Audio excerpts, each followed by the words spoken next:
Hello and welcome to the next episode of Cylinder Radio. I am your host, Will Roosh. I've taken some time off because I'm raising this little baby and everything with my wife, and now I'm back, and I'm really thrilled. This is the third guest I've had on more than once. The first one was Daryl Davis, second one was Eric Smith, and now I have Zander Keig. And it's interesting, I was just talking to Zander, is all three have been working with the organization FAIR, Foundation Against Intolerance and Racism. I don't think that's a coincidence. I think it's interesting though, because they're good people work at that organization. But just a reminder of who Zander is. Zander is the 2020 National Social Worker of the Year, among other things. And one of the reasons why I wanted to bring you back, Zander, thank you for being here, is I talk a lot about the difference between knowledge and wisdom. And I think a big difference there is experience. And with experience, you get different perspectives and different angles on understanding things. It's kind of like knowledge might be, you know that tomato is a fruit, but wisdom is, you know, not to put it in a fruit salad. So you, from our first conversation, the amount that I've interacted with you, have many different perspectives on what this is to be human in the world in the 21st century. I mean, just from being a transgender individual, military, social work, you're a minority, but it's like all of these things all at once give you all of these different angles. So if I'm trying to figure out what the world is, which is really what I'm trying to do and promote to my students and things like that, I think that you're just truly, truly valuable for doing that. So I'm always excited to pick your brain. I'm excited to do it today. So thank you for coming back, Zander. It's nice to see you. Absolutely. It's an honor and a joy to be invited back and to be in such great company with Daryl and Eric, two individuals that I admire greatly, and get to work with Eric at least more closely than Daryl. I look forward to being able to work with Daryl in the future.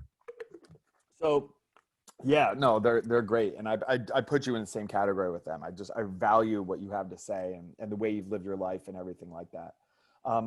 So I guess the first thing to go into with trans individuals and stuff like that, I've talked to I've talked to as many transgender people as I can, because I think it's an issue that we just haven't settled yet as a society, how to do this right. And I think it's important to talk about it. But when Chappelle did his special, that was obviously a fire point. And I talked about it a little bit on social media. And I was just, now it's J.K. Rowling, because she just said something, tweeted something again.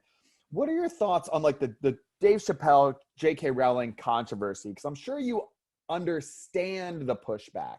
So can you maybe like steel man why people are upset, and then also like what your personal take is, just kind of your general overview on that particular issue? Absolutely. Well, first, let me just say that as a community, trans people, we're not a monolith. And so it's going to be really difficult to find a single solution to a community of people that are so varied. So that might be part of the issue. Is, you could talk to me and I'll have my experience and I'll tell you about my ideas and my opinions, and then you can have other trans people on, and you'll find that we're very different. And so that's what comes up around a lot of these controversies too, is, with Dave Chappelle and J.K. Rowling. Okay, so specifically with J.K. Rowling, my understanding is, I don't know all of the details, but what I think I've heard is that she responded to somebody on Twitter in some way that what made it obvious that she believes that there's such a thing as biological sex or natal sex, male and female, and then all of the other differentiated sexes or intersex identities. And so, I mean, I don't disagree. I also believe that there's a biological sex. I tell people I'm a transsexual man and my sex is female. I live in the world as a man because nobody is going to see me as a woman, but my sex is female. And the only people who really need to know that are my wife and my medical team. So it's nobody else's business. I guess if I was an inmate in the prison system, it would become other people's business, but I don't have to navigate through that. So, J.K. Rowling and some of the other more well-known people that are arguing this point, they're thinking about things that have to do with safety for women in secluded spaces. Yeah. So bathrooms, locker rooms, prison wards, sports teams, right? Places that have been set aside for women to be able to either feel safe or to compete in a way that is fair, right? Or else we just have co-ed sports. If there was no difference between males and females, we wouldn't have men's teams and women's teams. So the pushback, of course, comes that elements of the trans community, but not all trans people, but certain members of the trans community and people who refer to themselves as allies or now accomplices to the trans community, they take up this line of thinking, which is biological sex doesn't exist, or if it does exist, it's only one category of sex because there's chromosomal sex and gonadal sex and secondary characteristic sex, and right there's the legal sex, right? We all have a sex indicated on our identification and indicated on our birth certificates, our passports, things like that. So there's a lot of different ways to classify, codify, and identify or define sex. It turns out that sex is not defined legally, right? I learned that recently, that there's no legal definition of sex. It was just sort of a given at the time, but right? With Ruth Bader Ginsburg, pushing that forward, that women were women and men were men. Huh? I'm sorry, is there a legal definition of gender though? I don't believe so, but gender identity and gender expression is now, per Supreme Court Bostock decision, June of 2020, sexual orientation, gender identity, and gender expression are now all protected under Title VII, right? So workplace. But, so this idea that, so some people in the trans community, and again, our allies, our quote accomplices, they've taken up this perspective or this point of view, a very strong, with a lot of passion, that there's no such thing as biological sex, and the enforcement of the notion of biological sex and the accompanying gender roles and gender expectations are harmful to people, and that they were harmful to them. I don't disagree with that. I was a very masculine young woman and grew up to be, quite a masculine woman. I was like a tomboy as a kid, and I did have my fair share of experiences of my family and people in society giving me direct and indirect messages that they were not happy with the fact that I was boyish or masculine. Me, I didn't care. I didn't internalize that. I'm going to be whoever I am, and that's just the way it is. But some people take that to heart, and so they internalize it, and it impacts their well-being, emotional, mental, physical well-being. And so they're angry about the fact that they had to suffer through depression and anxiety and drug abuse and homelessness because maybe they got kicked out by their family, or because they lost their job because of their non-conforming gender expression or identity. So I get that there are legitimate reasons for why people are suffering. I just don't personally believe that the way to respond to statements made in social media is to threaten, dox, defame, malign individuals. It makes no sense to me. I don't understand why trans women would attack a woman for her views. It's not the kind of feminism I grew up with. So I don't really disagree on the topic, but the fact that they go after individuals very personally bothers me a lot. With Dave Chappelle, he had a friend, a trans woman who was a comedian. She was a comedian in San Francisco, and he brought her into his world and had her open up for him, and he also made her part of his shtick, right? He talked about her in his most recent, and the one just previous to that, he talked about her. Her name is Daphne. I forget her last name.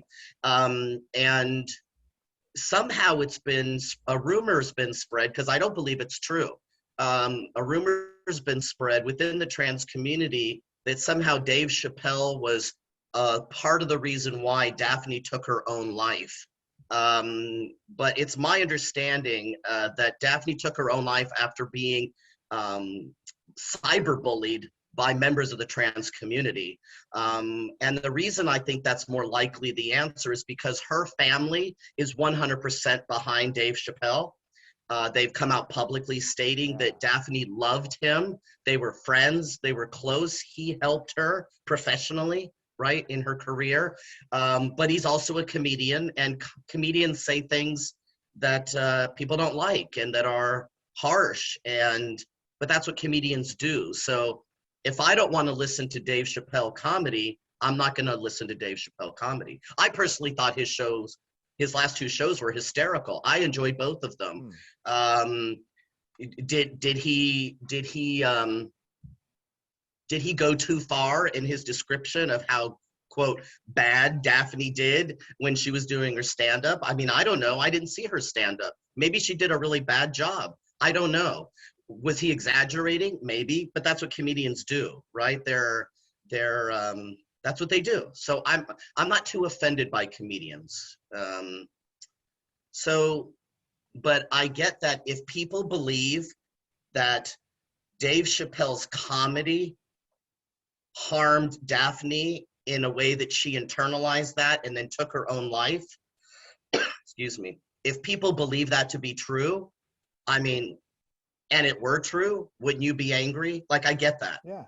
But you have to set aside, where are you getting your information from? Are you also looking into the fact that the family has come out in support of Dave Chappelle? That Dave Chappelle has gone on to talk over and over and countless times about this issue.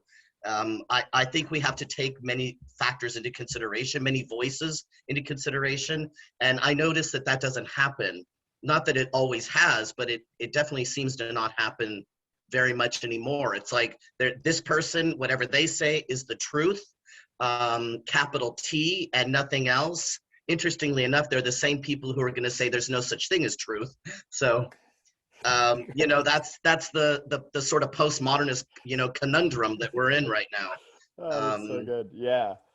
But I don't begrudge either one of them. I think, what I think is I think that both Dave Chappelle and J.K. Rowling are, right, they're public. So they've made themselves open to criticism. So they should expect that people are going to criticize them. But I think not inviting J.K. Rowling to the 20th anniversary of Harry Potter that's just not right. And I think trying to, get Dave Chappelle's, special removed from Netflix, I mean, I don't think that's right either. I think there are ways to go about these things, have these kinds of conversations without attacking people personally and especially going after their livelihood.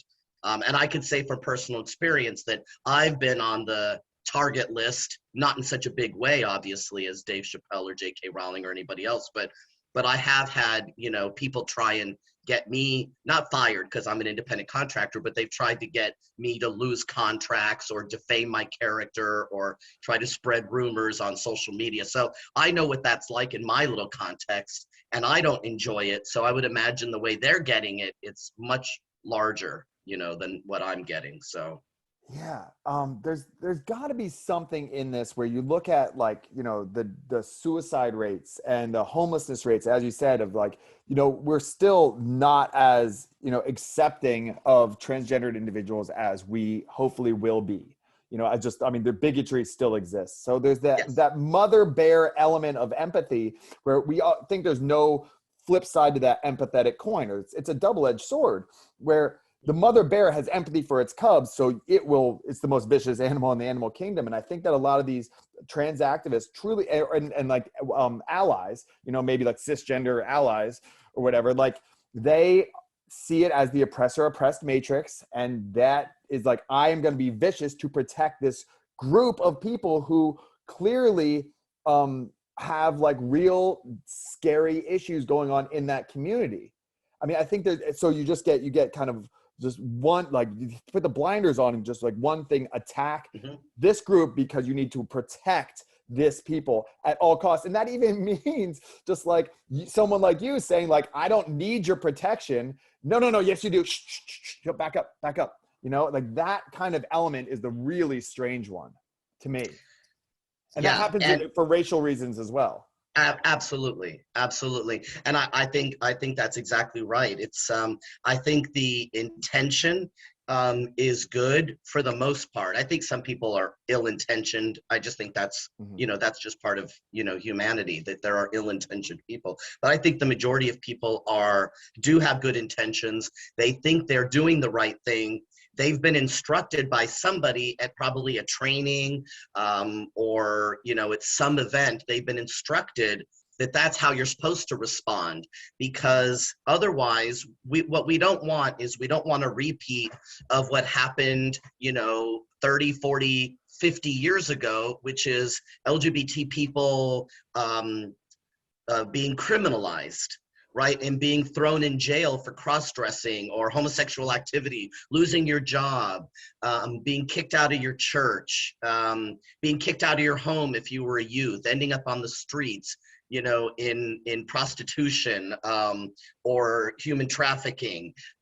So that, bullying, right? All these things are still happening. What I find really interesting is, as a veteran, we know that the suicide rate in the veteran community is somewhere between like 20, 22, 23%, right? It's high. It is. And the studies that have been done, there aren't that many, but at least not that I'm aware of, but the studies that have been done that include questions that have to do with suicidality, or at least suicide attempts or suicide thoughts that include trans people, it's somewhere in that high 30s, low 40s%. And it's like, what is happening to trans people that makes us twice the rate of combat veterans, by the way, or veterans with military sexual trauma? So you're like, okay, so what's going on? Is this a societal issue? Is this a personal issue? Is there somehow a combination of that? I think it's probably a combination. Yeah. But it's like, that's pretty startling. Now we have to also stop and question, are the survey results about suicidality in the trans community reliable? Because have they done, really in-depth suicide awareness or suicide assessment within trans community? I'm sure people are doing it, but you know how long it takes for things to get published? Because if something like that existed, they'd be citing those numbers. So the numbers they currently cite are from studies that have been done where they've asked a bunch of different questions of trans people, and like one or two had to do with suicide. So that's not considered very reliable. Right. Yeah, the issue around, sorry, we got a little cut off, but the issue around, confirmation bias still exists too. And that's going to be an issue with everybody. That's like the cliche that Jonathan Haidt gives is, the whole peer-reviewed system is, if a study is done that shows that caffeine causes an increased risk in breast cancer, then coffee drinking women are going to be like, no, let me rip this apart. And dudes who don't drink coffee are going to be like, oh, well, checks out to me. And I think that's going to happen as well for who's doing these studies, who's funding these studies, all of that kind of stuff. And to get these statistics and stuff, do they have an agenda as well? Because that we all do. And the best scientists are going to try their absolute best to be as objective as possible, but we don't know. Yeah, and the default is cognitive distortions, right? So confirmation bias is a cognitive distortion, and we're all prone. We're prone to cognitive distortions because it's nearly an autonomic response mentally. We have to have the wherewithal to know that that's what's happening, and to stop it, and to question it, and to then make a change, so that we're not reacting to things, but we're able to stop, slow down, and respond. And the only way to do that is to make sure that we have as much information that's available, at least to us, right?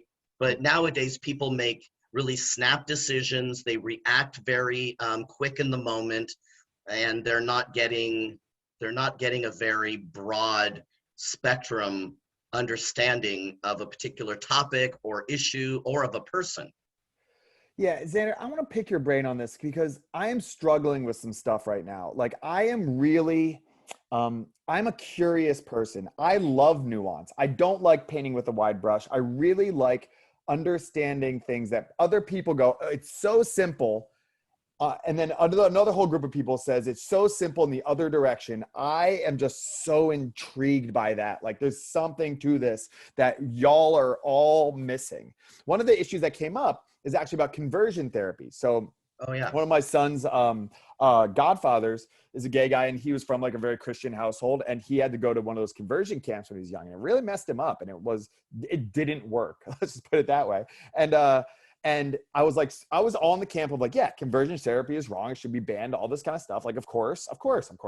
But then I talked to a clinical psychologist who told me that he has clients who have been living a gay lifestyle and said, you know what, I don't want to live this way anymore. I want to try to, let's say, date women, and I want to give this a shot. Can you help me to do this? And he said, if I help them, it's under the legal definition of conversion therapy that's getting banned in certain places, and I could lose my license as a therapist between two consenting adults. One, your client saying, I want to try this, and then him saying, I actually can't by law. And it made me go, of course this isn't super simple. But that was one where I was very on board. And then I'm not saying I don't think that it has bad results a lot of times or something like that. I see the nuance now. You know what I mean? Well, yeah, no, I'm a big fan of nuance, but nuance is such a charged word or concept now. It's like nuance, civility. These are words, that moderate that people just don't like. But here's the thing. It's like, take it within the trans community, right? Or with the trans topic. Yeah, easy, simple. There's no such thing as sex. There's only two sexes. Right, simple. It's science. And both argue science. They do. And but the people who say there's only two sexes, most of them don't know that intersexuality, that disorders of sex differentiation exist, and not just in humans, in the animal kingdom, right? They don't know about that. So if you don't know about it, you're going to come across really strongly. But to me, they sound as ridiculous as people who used to say, God made Adam and Eve, not Adam and Steve. And that was a retort that was used in the 80s that was anti-gay, coming from the religious right. And it's just ridiculous. It's just dumb. I mean, let's be frank about it. Yeah. But I agree with you. Right. Okay. Let me back up. So what's a way in which things get framed right now that's really popular? Lived experience, right? Mm-hmm. My lived experience as a first generation American of Mexican heritage, Latino, 55-year-old married transsexual man. My lived experience. But because I am an independent, I selected independent when I registered to vote, because I was raised Catholic and therefore have some, what we consider conservative points of view on things, and classically liberal on the other side, but definitely not right wing or left wing, right? I'm stayed more towards the middle. That is, of course, an unpopular stance to take, or views to have, or life to be lived. And so that's what's really interesting. But when in your situation, when you're talking about the conversion therapy, I don't disagree that a grown adult should be able to go to a therapist and say, I'm just unhappy. I've never felt happy or fulfilled living my life as a gay man or a lesbian woman. And I really do want to explore, is this something innate? Was I somehow socialized into it? Did something happen in my young life that sex and sexuality crossed over with the sex of a person in a way that, who knows? I have no idea. We talk a lot about this thing called sexual orientation, but I don't think they've found the place in the brain yet where sexual orientation lives. So it's still just a construct. It's still just a hypothesis, right? It's, maybe there's something, but we use that terminology just as a shortcut for talking. But my understanding is that a lot of these states that have outlawed conversion therapy, it's for children, not adults. So people should definitely look into that, because when an adult comes, to you, I think as long as you can make certain notations in your records that this is something being requested, and even have a very, very good form, written out with all the legalese saying that this person is coming to you, because it could be considered reparative therapy, conversion therapy. But again, exploratory therapy, I don't think that's conversion therapy. I also don't think that affirmative therapy in the trans sense, it's unclear what that really means. I mean, there's a book on it. I know that there's been attempts to really define it, but I don't understand why, like when I say to people, I agree with affirming people's genders, even children, that doesn't mean I endorse that they go through a sex change legally, medically, right? That means I don't shame them, belittle them, demean them, abuse them in any way, physically or mentally or emotionally, because they're saying, I don't want to wear a dress, or I want long hair like my sisters. Like letting little kids just be naturally who they want to be, dress with how they want to dress, have their hair how they want to have it. That to me is affirmation. And then you explore, right? You explore, like, is this a gender identity, or is this just a rebellion against gender norms from your family, from your religion, from your culture, from your peers? Like, and that's exploration. But some people are concerned that doing exploratory therapy with trans people or even gay and lesbian people could be construed as conversion therapy. And even if it's ultimately not successful, the fact that somebody has to go through that process of having their licensing board investigate them for the possibility that they are engaging in illegal and unethical practice of conversion or reparative therapy can do a lot of harm to a person. You can lose clients. You'll lose a lot of sleep, I'm sure. You'll lose a lot of money because it's expensive to go through those processes. So we need to be careful in how we use terms to make sure that we don't call gender exploration conversion. Right. And we also need to make sure that people who are actually invested in doing reparative or conversion therapy, because that's their point of view, that there should be no such thing as gay people or lesbian people or trans people, that they don't call what they're doing exploratory therapy. Right. So we need to be watching out. The extremes are at battle with each other right now. And I'm pretty convinced that they're the minority. And the majority of us are in the middle going, okay, now, do I have to separate you two in the back seat? Yeah, no, 100%. I mean, look, I think, and also talk to your kids, but some of that could be deemed as, you're trying to get them. But if one of my kids says, even when my 7-year-old says that he likes a girl, I ask him, like, what does that mean? What does that mean you like her? Like, what do you like about her? Like, ask those kinds of questions. And if one of my, I have 3 boys, like one of them turns out to be going toward like being gay or being trans or something, I would do the same thing.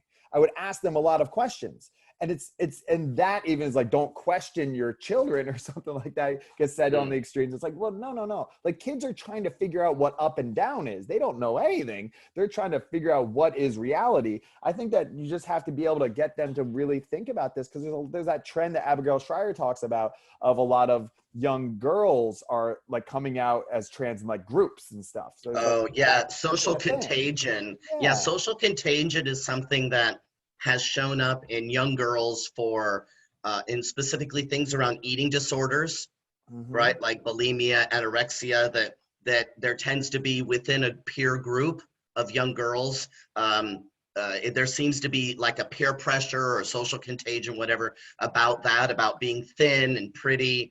And so they learn about bulimia and anorexia. The same with cutting. There tends to be indications that, among young women, in particular teenage girls, that there's probably not just one member of that peer group, their friend circle, that's cutting, right? It's like something they're doing. And so the idea is that, and I don't know that this is proven, right? I don't think it's been shown through, empirical evidence that, researched in the lab kind of thing. I mean, this is all anecdotal, but anecdotal evidence is where we start. Yeah. So, Hypothesis starter. Abigail That's what I Schreier always say. she's had, I mean, probably, I was going to say hundreds, but it could be thousands at this point, parents contacting her. And so it's not as if she's making something up based on like something she thought or a person who contacted her. Like, she put a lot of time and energy into interviewing not only parents but also trans people there, for the book. And so I just think that we need to not outright dismiss it, but kind of go, oh, okay, well, this is interesting. I don't like this. I don't think it should be this way. Let's see if it really is. And so I think people are doing research now to look at that. Is there a social contagion factor or not? But they have to be really careful with how they word questions, right? And so, like you said, it's that bias does come in. So, but from both sides, and the thing about parents and their children, parents, as far as I know, still have the right as parents to pass on their values and their morals to their children, For now. and their children may elect to not subscribe to them. But I would imagine that as long as they're living at home with their parents, they have to do at least due diligence to either make an attempt or not completely go against the grain. But once they become adult or emancipated, they can do whatever they want. I mean, maybe the slippery slope argument would be that, well, what about children being raised by Muslim extremists or Ku Klux Klan members or neo-Nazi parents? Like, what about the ethics, the values, the morals that those parents are imparting onto their kids? And it's like, I don't know that Child Protective or Welfare Services is taking those children out of the home. Yeah, I don't. I don't know about that. I'm not in that world to know if that's what's happening. I do know from my work as a social worker that there are instances where parents are abusing drugs in the home while the child is there, and maybe child welfare or protective services will follow up on that, maybe to see if there's any neglect. But even then, they might just be brought into counseling or offered substance use treatment. It's but it's not as if it's necessarily going to get your kid taken away from you because you're strung out on heroin in the living room while your kid's not getting their breakfast and lunch that day. Oh, yeah. I mean, my mom was in social work. She worked with foster families. Like, she interviewed them to see if they were fit to be foster parents. And she's seen just the horrible abuse. And it's horrific. And let me ask you, because I couldn't do that work. She was in social work from like the late 90s, mid to late 90s into I think she retired in like 2012 or something like that, 2014 something.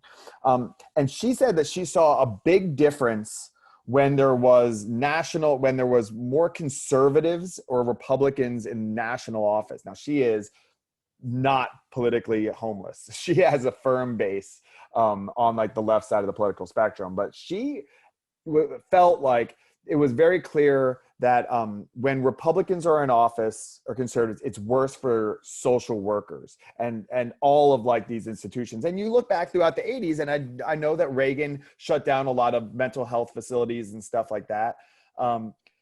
I know you haven't been in social work your whole life, but like you've lived quite a life, Zander. But like but you do have your finger on the pulse, being such a prominent social worker, winning awards and things like that for your work. Do you have a feeling that rings true because of government spending and things like that? Well, I do recall when in the state of California, the long-term hospitalization patients, many of them were discharged. Yeah. And my understanding, and I could be wrong, so I look forward to people putting in the comments. Yeah. My understanding is that a large part of why that happened was consumer demand, that we should not institutionalize people just because they have a mental illness. that we should be able to provide in the community for them what they need. We should be able to provide medication management. We should be able to provide psychotherapy, psychoeducation. We should be able to provide clubhouses, which are these wonderful community-based programs where people with mental illness spend most of the day so that they're not isolating. This is in particular for people that struggle with maintaining long-term employment. So they go to the clubhouse and they work in the clubhouse in various jobs, and they may even be able to advance into working out in the community, and they help people. Yeah. You know, it's like they do job development and job coaching. So they're called clubhouses. They're all over the world. They're fantastic. And so the consumer demand was no more long-term hospitalizations just because somebody has schizoaffective disorder or schizophrenia, right? And so they do have hospitals that are like prison-like for people that have committed heinous crimes, right? Under, you know, in a psychotic break or something like that. And even then, I bet they would say, you know, that's just until they can figure out what meds they need and get them stabilized and see if they actually can rejoin society or come down a few levels in their incarceration as far as security level. But so again, I'm willing to be proven wrong about that, but my understanding is that it was consumer demand wanted that. You know, social work, the interesting thing about social work is that the people who were doing what's now called social work back in like England, you know, back in the day, they were mostly people, mostly women who were part of large churches, you know, the Anglican Church or Church of England.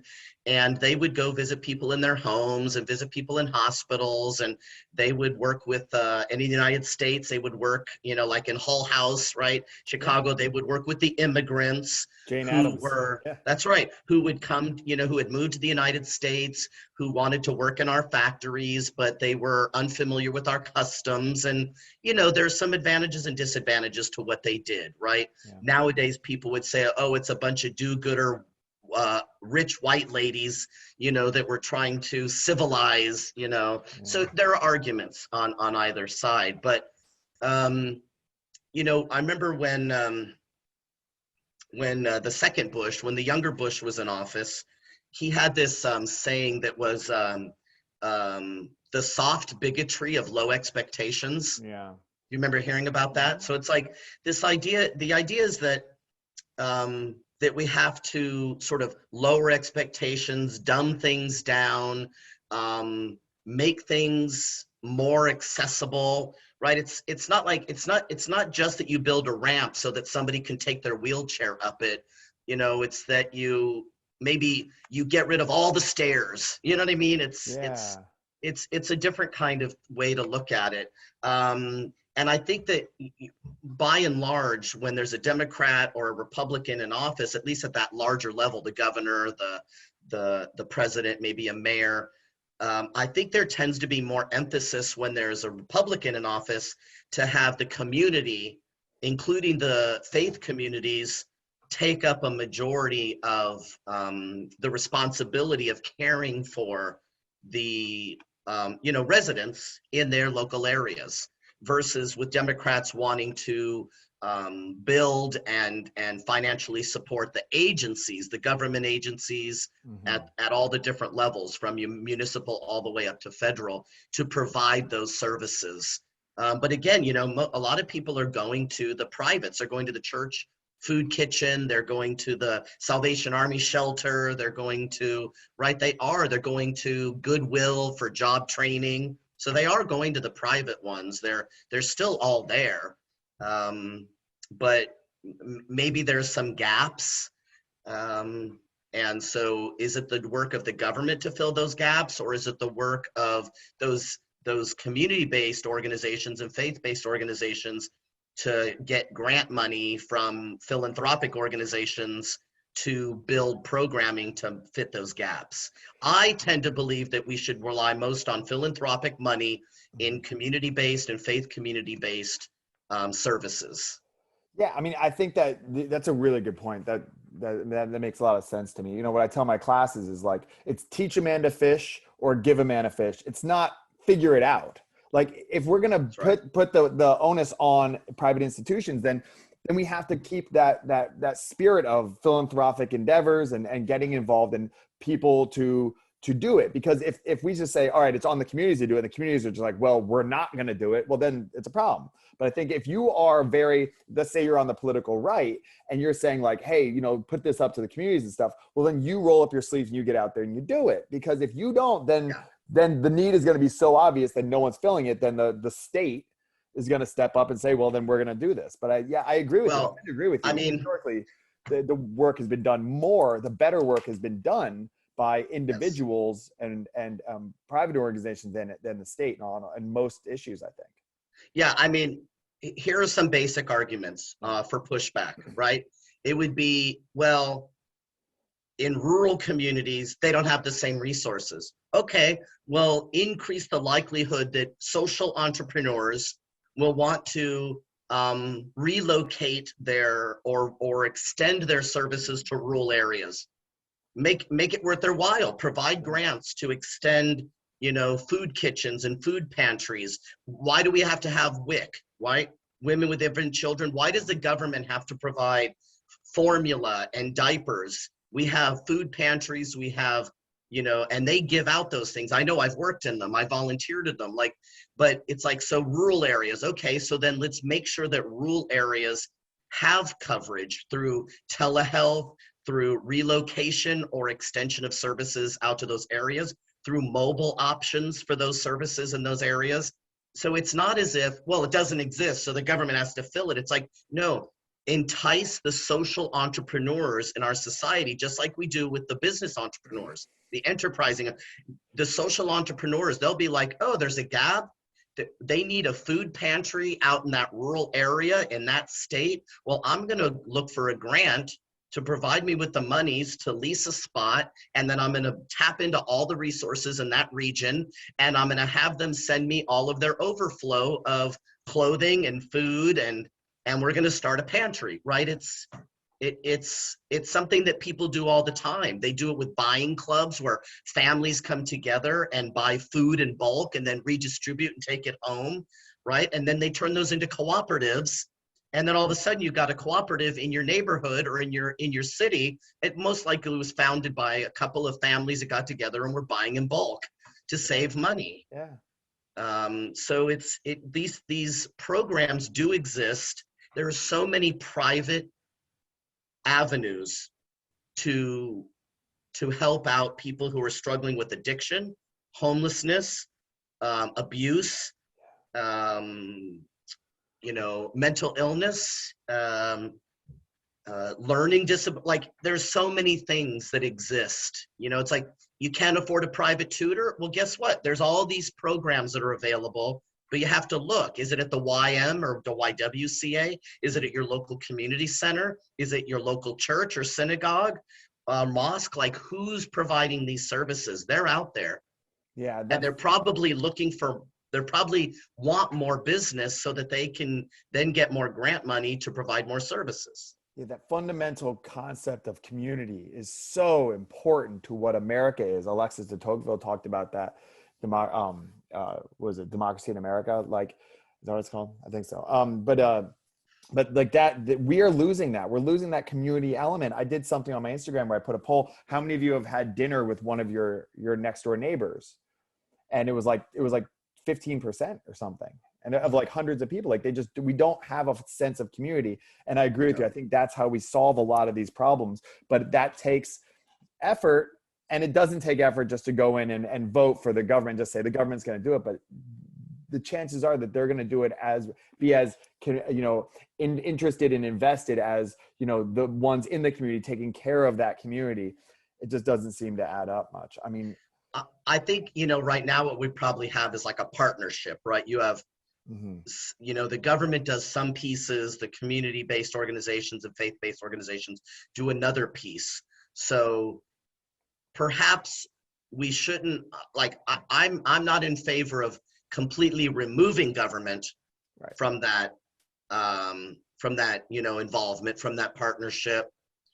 but I don't want them to take over everything, Right. right? And so I think, keeping that balance, so that we don't end up either in a communistic or authoritarian, more fascistic, right, where the government takes over everything, um, and redistributes, and right, I don't foresee that happening in the United States, but Yeah, I don't think so. I think it's just, just the worry about it inch by inch type of thing. Let me just, yeah. before we go, because it's been an hour. But Wow. uh but you are someone who will stand up for, I mean, for individuals who can't stand up for themselves, but more, you'll stand up to bad ideas, and that you have like that rebellious streak in you. And even you'll say what you believe to be true, even if it's not popular. You'll ask Yeah. questions that you aren't supposed to ask. I got shadow banned. I'm getting, I'm in risk of losing my Instagram, which is how I've that's the biggest social media platform that I use for promoting the podcast and things like that. And the reason is, I don't tell anybody to do anything. I'm just asking questions. So I might ask questions if someone says, post something like, if Kyle Rittenhouse had been black, he would have gotten accused. And then I said, like, what about that Andrew Coffey kid who on the same day was like a very similar case? He's a black kid who was arrested for self-defense, and on the same day he was acquitted. Or when someone says, the stuff that happened to George Floyd would never happen to a white person, I bring up Tony Timpa. Or when people say there's no good arguments for why, these anti-vaxxers are taking these stands. And I say, like, well, what about these doctors and virologists who disagree about this certain area? Like, I want to be able to ask these questions, but especially with the COVID one, I'm just like told basically, don't ask questions. Don't bring up anything counter. It's really frustrating me, just because I am actually sincerely curious. I'm not playing like devil's advocate, really. I'm very sincere questions. I'm trying to understand it, and I'm just always confused, Xander. I'm just a confused person all the time. So I'm asking these Well, questions. you're The fact probably that it's also getting running punished, into the fact that people don't know those parallel stories. they just They're don't that know. that That's like, yeah. information is not getting as much publicity, and it's not spreading. So they don't know about those other individuals, like you mentioned. The one that you mentioned in relation to Kyle Rittenhouse or George Yeah. Floyd, right? They don't know that there's this whole, that there's hundreds and hundreds of doctors, probably thousands around the world, who are going, yeah, we're not really keen on this meta narrative of COVID and vaccinations and medication treatment, because too many people have been shut down for discussing those things. So it's not gonna show up on the standard corporate media No. stations, And or channels. So so, when you ask that yeah. question, they're sort Yeah. of like, who is that, probably?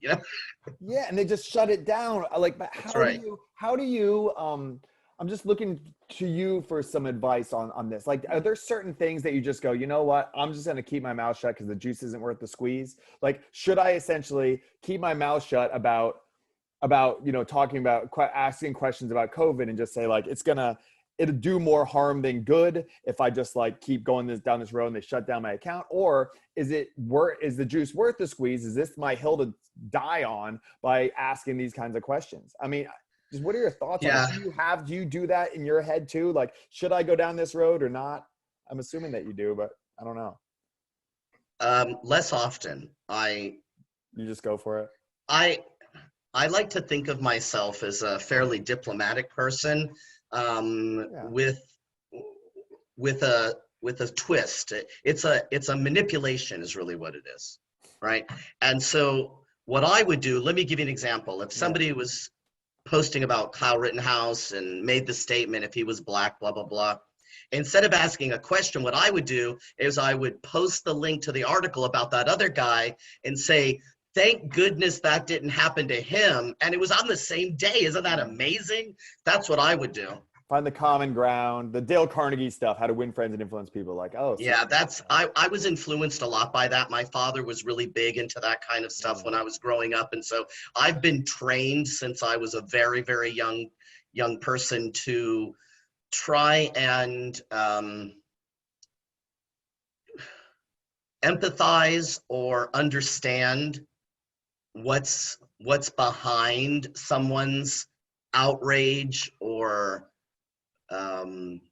despondency or grief or elation, whatever it is, like what's behind it, something that I can tap into. And maybe it's possible I can share something that either supports or is helpful to them. Because my experience is that asking people questions sometimes results in people feeling stupid. Yeah, that's a good Or point. ignorant, and then they'll get defensive. So it's not that long ago, maybe 20 years ago or so, I went through a training called Powerful Non-Defensive Communication.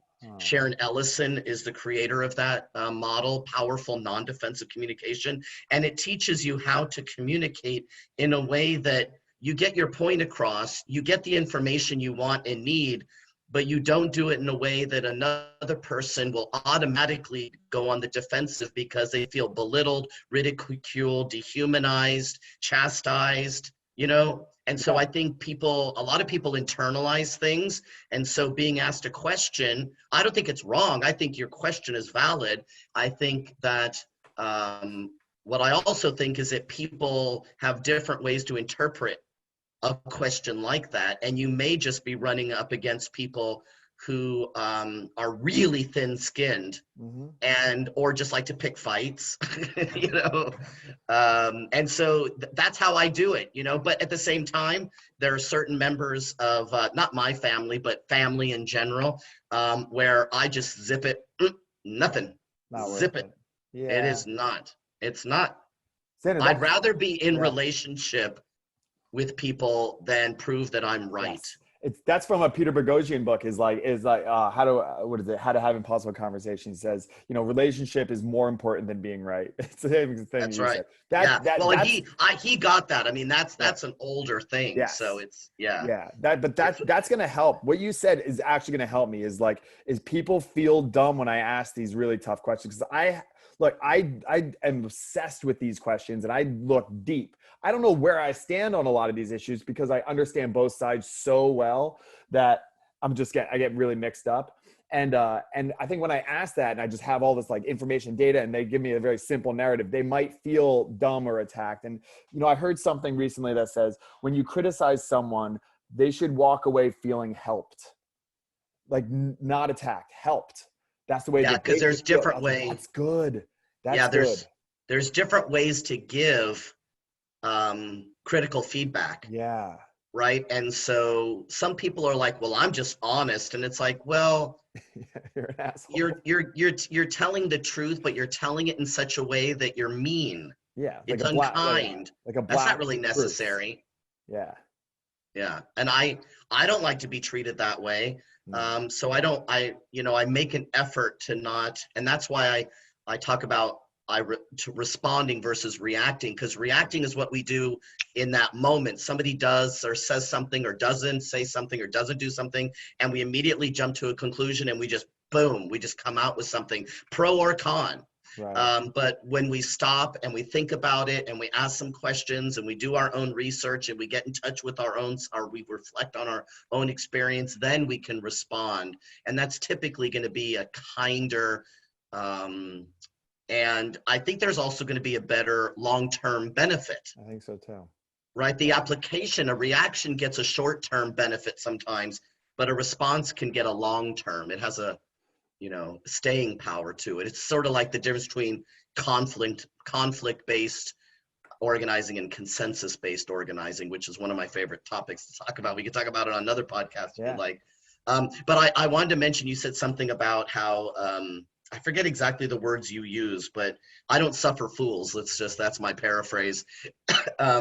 When I was in middle school, and when I was in elementary school, I was bullied a lot because I had encephalitis and I was paralyzed down the whole left side of my body. And so I had to rehab back to learn how to walk again and talk again and write again. And so I walked a little funny and I talked a little funny. And so I got bullied a lot. For instance, if I had, my leg braces on, kids would push me over and I couldn't get back up on my own, really cruel stuff that kids do. By the time I was in middle school, I had rehabbed enough through physical therapy, occupational therapy, and speech therapy, that I was like a little Forrest Gump, like running and break off the braces, and all of a sudden he's running across the country as an adult. Like I was in track and field, like I had a similar kind of experience. But when I was in middle school, I went from being a bullied kid to a bully, but I bullied bullies. So the kids that were getting picked on would come to me and say, so and so's picking on me. So I would go and say, oh, you're picking on this kid? Well, here, let me pick on you, right? Because I was kind of big even then. Yeah. I mean, I'm not huge. I'm like 5'9", but I was a big kid, and so I would push them, So I bullied the bullies. Yeah. Somebody nicknamed me once a Robin Hood bully. And so I have that tendency. I have, if we could become superheroes, I would do it in a heartbeat. I do have this vigilante kind of protectorism, but I'm a pacifist, so I do it in a nonviolent way. But I do have the thoughts of, if I wasn't a pacifist, I'd punch you right now. Because I do have that. It comes up in me really strongly. I am a champion for the underdog, and I know what that's like because I've been the underdog, and I continue to be the underdog in certain circumstances, right? When you look at that power, and who has power and who doesn't, it's like, well, it all depends on many factors. There's no one person who has all the power in all the categories. And so there are still ways in which I don't have power and I am the underdog, and it's not comfortable to be in that position. So I don't want to lose that feeling though, because I want to be able, part of for me being a social worker is, we use words like oppressed and marginalized, but underdog works too. I like that. Oh man, your story is just awesome. And it's like an onion and just pull out. And the fact that you, it's so cool to like have interactions with you, Zander. And I'm gonna call you a friend. Like I really like you have been through a lot of shit in your life, and you come out and you just seems like you've processed it in a way that's always going to serve you. Like you process it and then you're like, that sucked that happened. That sucked that happened. But you came out of that stronger, better. What didn't kill you made you stronger over and over again to you now as a 55-year-old man. It's like killing it. I don't know. It's something that I guess I would hope for anyone listening who their children who are going through really tough things. It could be around gender issues, it could be around racial issues, it could be around bullying, it could be around a million different things. Being tall, being short, being skinny, being fat. There's a million different things. If they can come out of this, the way that you did, I think that it's a tremendous win. Well, it takes concerted effort. It's not a hope and a prayer, right? You get into therapy with somebody who does something like dialectical behavioral therapy or cognitive behavioral therapy, because a lifetime of abuse and trauma and bullying leads to cognitive distortions. It's easy in the mind to think, I'm unsafe, people are bad things happen to me. It's easy to personalize, which is a cognitive distortion, right? It's easy to personalize all the bad that happens to you because guess what? It's bad and it's happening to you. Right. So how it takes concerted effort with a professional, usually, to be able to separate out, that was bad, it happened to me, but not take it personally. Some people are like, what do you mean? How can I not take it personally? It's like, believe me, there are ways to do it. It's a long process, and you will thank yourself in the long run for going through it. You really will. It's sort of like exposure therapy for people with phobias, and it's the same kind of thing. We have to expose ourselves, and we have to challenge our own bad thoughts. I agree completely. It's spot on. And I think that that's what we need to encourage and hope for people there. Like my notes said there. Zander, thank you so much for being here. You're welcome. I would love these conversations. I could talk to you forever. I hope to do it again. I think that you've given a lot of good things for people to think about. Where can people follow your work and things like that? Are you on Twitter? I do have a Twitter account now. I just started it up. It's just Zander Keig. So whatever the at symbol, I guess, Zander Keig. I have a webpage, zanderkeig.net. Keig is Keig. Yeah, I mean, I don't have, I'm on LinkedIn for people who Okay. are in the professional world, but really, I just want to say thank you for inviting me back. I also feel like we have the kind of rapport that's like friendship, so I really appreciate hearing that from you as well. And I also just want to say thank you because as a teacher, you know, you're doing the work. You're working with kids, and you're trying to expose them to as many different ideas and topics and angles on those ideas and topics so that you're teaching them how to think, not what to think. And I really appreciate that because I know that there are a lot of concerns from parents right now that not enough of that is happening in the schools where their children are attending, or at least in the classrooms where their children are being taught. So I just want to appreciate you for the work that you did, or are doing, I should say. I said did because I immediately thought of my wife, who was a school teacher Okay. before becoming a chaplain and now a marriage and family therapist. Uh, And so just the high regard for teachers. You know, I can't even, I'm not even being hyperbolic when I say teachers saved my life, because it was it was teachers who reached out to me when nobody else was when I was younger, that helped me sort of get back on course. I got off and I got back on, and then off and then on, and it was teachers who did that for me. So I'm sure oh, you're doing that for kids right well, now. thank you. Whatever I do in my life, I'm going to stay in the classroom for until they pull me out because it's so fulfilling. I love it. Thank you, Awesome. Xander. We will You're absolutely welcome. do this again. And thank you everyone for listening.